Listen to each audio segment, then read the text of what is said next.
bem-vindos. Hoje a gente vai mergulhar num tema complexo, né? Urgente, segurança pública no Rio de Janeiro, mas vamos olhar por um ângulo específico. Vamos analisar uma operação policial recente, de grande repercussão, e as críticas, assim, bem fortes que ela gerou, sabe? E todo o contexto político em volta. A pergunta que fica pairando, pelo que as fontes indicam, é: por quê, né? Por que mesmo com operações grandes, ostensivas, a insegurança e o crime organizado parecem não mudar de forma estrutural lá no Rio? Exato. E para tentar entender isso, a gente tem um material bem interessante. Temos análises críticas como a do Celso Rocha de Barros na Folha, mas também a visão de um especialista em segurança, que também é legislador, o senador Alessandro Vieira. Uma experiência prática e política, né? E, além disso, tem reportagens que falam de figuras políticas específicas, tipo Nicolas Ferreira, Duda Salabert, as interações deles, supostas conexões, dá um quadro mais amplo, sabe? Certo. Então nossa missão aqui é tentar desemaranhar esses fios. Vamos ver as críticas à operação em si, essa história da falta de estratégia de longo prazo que apontam, e as possíveis motivações políticas que as fontes levantam, né? E como isso tudo se encaixa no cenário político maior. Vamos começar então a aprofundar essa análise. Ok, vamos lá. Começando pelo Celso Rocha de Barros e a análise dele sobre a operação no Complexo do Alemão. Ele descreve uma coisa meio entra e sai da polícia, né? Qual seria o objetivo real ali na visão dele? Então, o argumento central do Barros, pelo que está na fonte, é que a operação tinha um objetivo claro, pelo menos o declarado: conter a expansão do Comando Vermelho, o CV.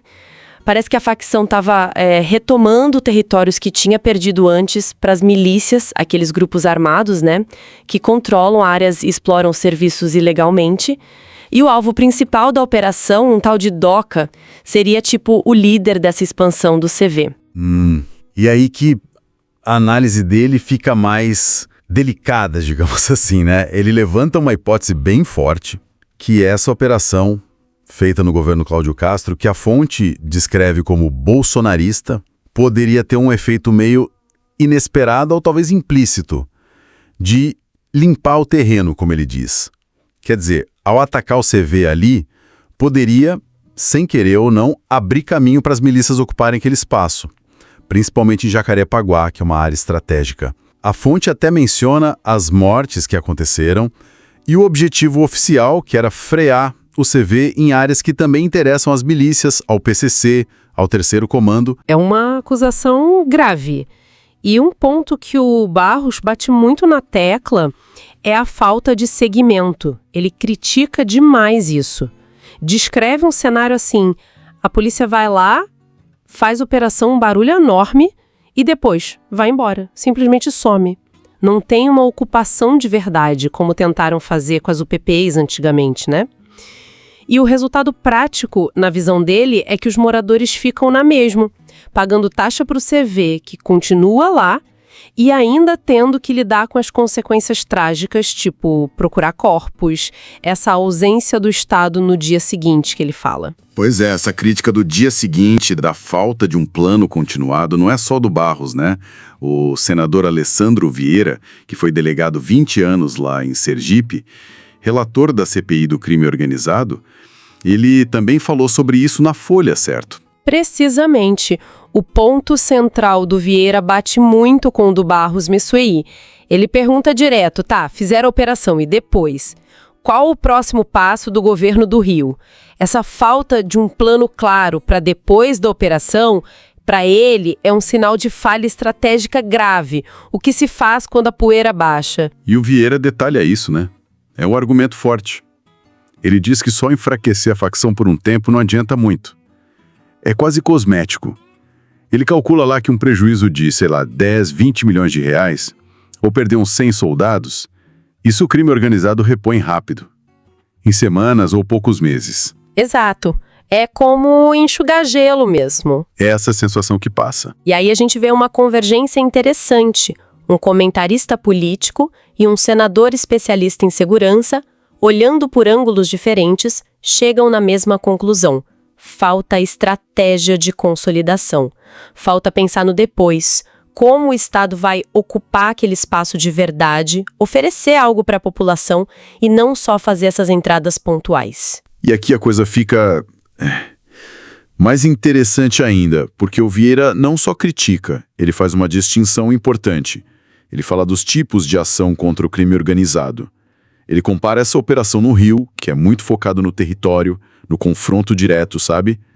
Com outras, tipo a Carbono Oculta lá em São Paulo. Isso, a Carbono Oculto foi diferente, né? O foco era outro. Exato, era no dinheiro, bloqueio de bens, lavagem de dinheiro, atacar a estrutura financeira, correto. E a visão do Vieira, segundo a fonte, não é para escolher uma ou outra. Ele diz que as duas coisas são necessárias e precisam atuar em conjunto. Tem que ir para cima do domínio territorial, que impede o Estado de entrar com barricada e tudo mais, mas também tem que atacar a grana que sustenta tudo isso. Entendi. Sufocar o crime tanto na viela quanto na conta bancária, digamos assim. Exatamente. E aí, juntando tudo isso, o que as análises sugerem é que para a política de segurança funcionar contra esses grupos complexos, precisa de 3 coisas: planejamento, antes, durante e principalmente depois, inteligência e táticas integradas, força no território mais ataque financeiro e continuidade.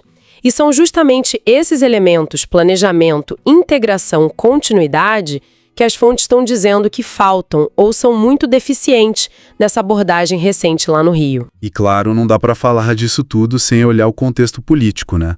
As fontes que a gente tem aqui mencionam bastante as supostas ligações da família Bolsonaro e do governador Cláudio Castro com milícias. Isso complica ainda mais e dá uma gravidade maior para aquela hipótese do Barros de que a operação poderia mesmo que indiretamente acabar ajudando as milícias. A fonte chama essa acusação de muito grave. E é bom a gente repetir, estamos só reportando o que as fontes dizem, sem tomar partido ou confirmar nada. Com certeza, a neutralidade aqui é fundamental. E nesse cenário político todo entra a questão do timing que uma das fontes analisa bem. Tem uma leitura de que a oposição talvez tenha demorado para reagir com força à crise de segurança no Rio, sabe? Perdeu uma chance de pautar o debate, cobrar mais. Enquanto isso, o governo federal parece ter se mexido, né? A fonte diz que teve uma reação com propostas de lei, um projeto antifacção, ideia de aumentar a pena para domínio territorial armado, falaram até numa PEC da segurança. Mostraram serviço, vamos dizer assim. E o que chama a atenção nesse ponto do timing é como certos eventos, às vezes inesperados, podem bagunçar o jogo político. A fonte lembra daqueles casos do Roberto Jefferson e da Carla Zambelli bem antes da última eleição. Aquilo, pelo momento em que aconteceu, pode ter prejudicado bastante a campanha do Bolsonaro. O timing na política às vezes é tudo. E falando ainda desses efeitos políticos, tem uma análise interessante citada numa das fontes, do Igor Ângelo na Folha. Ele levanta uma possibilidade curiosa, que essa crise de segurança no Rio poderia fazer o próprio campo bolsonarista mudar o foco, priorizar mais a segurança pública e, com isso, deixar meio de lado a defesa da anistia para o Bolsonaro. E a fonte nota que, realmente, essa conversa sobre anistia deu uma sumida ultimamente, né? E o fim do ano legislativo está chegando. É uma dinâmica interessante mesmo. Uma crise forte numa área pode obrigar a realinhar o discurso às prioridades. Se a segurança vira o assunto principal, outras pautas talvez mais polêmicas ou com menos apelo geral ficam meio na geladeira por um tempo. A urgência manda na agenda. Agora, saindo um pouco do Rio, mas ainda nessa esfera de tensão política, uma das fontes traz informações sobre o deputado Nicolas Ferreira, lá de Minas. É uma reportagem do DCM, né? O Diário do Centro do Mundo. O que essa matéria diz? Pelo resumo que a gente tem, a reportagem do DCM afirma que a campanha do Nicolas Ferreira teria sido financiada por empresários grandes, pesos pesados de Minas, e alega também que alguns desses financiadores estariam envolvidos em processos criminais ou seriam até delatores em investigações. E a fonte ainda conecta isso com uma polêmica antiga dele sobre defender sonegação. A matéria sugere uma ligação disso com o suposto benefício ao PCC depois que caiu uma norma da Receita. De novo, é importante a gente só relatar o que está na fonte, né? Sem confirmar ou negar essas alegações. Exato. E para dar um outro lado ou complementar essa visão da política mineira, A fonte também traz um relato da deputada Duda Salabert. Ela conta como foram as interações dela com o Nicolas Ferreira. O relato dela mostra posturas políticas bem diferentes e uma mudança na relação deles com o tempo. E como foram essas interações, segundo a Duda Salabert? Ela conta que depois da eleição municipal de 2020, ela foi a mais votada para vereador em BH. Ele, o segundo, ela ligou para ele. A intenção, ela diz, era parabenizar e propor um debate de ideias, não de ataques pessoais. E ela descreve que ele foi educado na ligação. Mas isso mudou depois, pelo jeito. Parece que sim, pelo relato dela. Depois da eleição de 2022, aí o Nicolas foi o deputado federal mais votado da história de Minas. E ela, a terceira, a coisa foi diferente. Ela diz que tentou ligar para ele várias vezes, mas não conseguiu falar. E depois, quando encontrou ele lá na Câmara Municipal de BA, foi estender a mão para cumprimentar pela votação.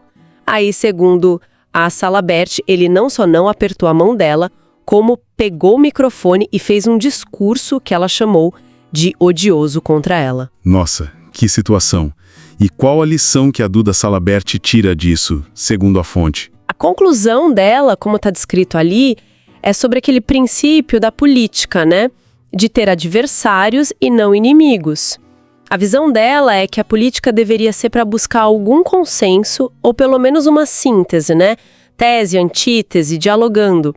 E o que ela narrou para ela mostra uma quebra dessa lógica, uma dificuldade de manter o respeito, o diálogo, mesmo com quem pensa diferente. Contrastou com a postura que ela diz ter tido com ele antes. Então, fechando essa nossa análise das fontes, o que fica é um retrato bem complexo e preocupante, né? A gente viu críticas duras à tática policial no Rio, focando muito nessa falta de plano para o dia seguinte. Ouvimos especialistas apontando a necessidade de integrar as abordagens, ir para cima no território, mas também cortar o dinheiro do crime. Polícias e políticos. Um assunto super sensível e grave. Além disso, vimos como a dinâmica da política, as pressões, o timing, as relações entre adversários influencia e talvez até determine o que se faz ou não se faz na segurança pública. Foi uma análise densa, né? Conectamos operações policiais, estratégia, jogo político lá no Rio e como isso reverbera. Sim. E talvez a reflexão final que fica dessa conversa toda, sabe, é uma pergunta que vai além desses casos específicos. Como a gente pode criar mecanismos melhores de planejamento, de supervisão, de controle da sociedade sobre as políticas de segurança? Que tipo de arranjo poderia proteger mais essas políticas das pressões políticas do momento, das conveniências de curto prazo, garantir que o foco seja em objetivos de longo prazo, no bem-estar real das comunidades, com transparência sobre métodos, custos, resultados, para tentar quebrar esse ciclo, né, de ações que parecem grandes, mas não têm continuidade e não trazem resultados duradouros de verdade. Fica a questão.